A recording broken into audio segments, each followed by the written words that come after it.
தீபாவளியை ஒட்டி மதுரையில் செல்லூர் முறுக்கு மற்றும் அதிரசம் விற்பனை சூடுபிடித்துள்ளது.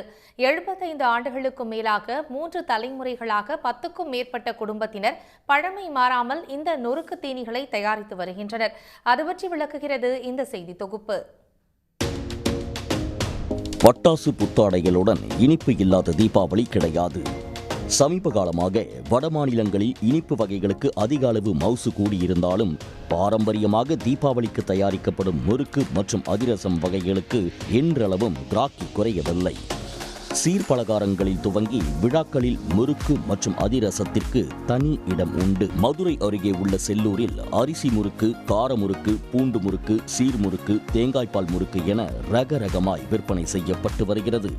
5 ரூபாயில் துவங்கி 10 ரூபாய் வரை விற்பனை செய்யப்படுகிறது. சுத்தமான வெல்லத்தில் தயாரிக்கப்படும் அதிரசம் மதுரை மட்டுமில்லாது தமிழகம் முழுவதும் பெயர் பெற்றது.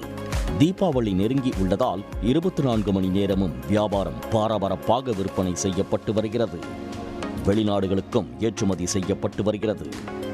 செல்லூர் பகுதி காலங்காலமாக தொன்று வந்துட்டு இருக்கோம். இங்கே பூரா முறுக்கு அதிரசம் அந்த பாரம்பரியமாக பண்ணிட்டு வந்துட்டு இருக்கோம். இங்கே மொத்தம் இங்கே வரிசையாக ஒரு 10 கடை இருக்கும், 10-11 கடை இருக்குது. இது அவங்க ஜீன் போயாக மாறி பண்ணிகிட்டே வரோம். மொத்தம் நம்மகிட்ட 15 வெரைட்டி இருக்குது. அதில் 15 வெரைட்டி அரிசி முறுக்கு, கார முறுக்கு, ஓமப்பிடி முறுக்கு, தேங்காய் பால் முறுக்கு, பூண்டு முறுக்கு, தேன்குழல் முறுக்கு, அப்புறம் அந்த கல்யாண சீர்வரிசை முறுக்கு, அந்த முறுக்கு, அந்த மாதிரி ஒரு 10 ஐட்டத்துக்கு பண்ணிட்டு வரோம். அது போக தட்டு வடை, அச்சு முறுக்கு, அதிரசம் தீபாவளிக்கு அப்படி போயிட்டே இருக்கும். மில்க் ஸ்வீட்ஸின் வருகையினால் அதிரசம் மற்றும் முறுக்கு விற்பனைக்கு எந்த பாதிப்பும் இல்லை என்றே கடை உரிமையாளர்கள் தெரிவிக்கின்றனர்.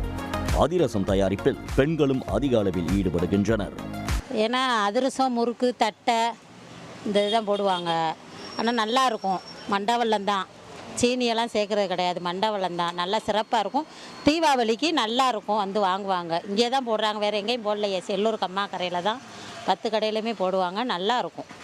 நமது பாரம்பரிய நொறுக்கு தீனிகளான முறுக்கையும் அதிரசத்தையும் வாங்கி இந்த தீபாவளியை தித்திப்பாய் கொண்டாடுவோம். சன் நியூஸ் செய்திகளுக்காக செய்தியாளர் செல்வகுமார். உடனுக்குடன் செய்திகளை தெரிந்து கொள்ள சன் நியூஸ் பெல் ஐகானை கிளிக் பண்ணுங்க.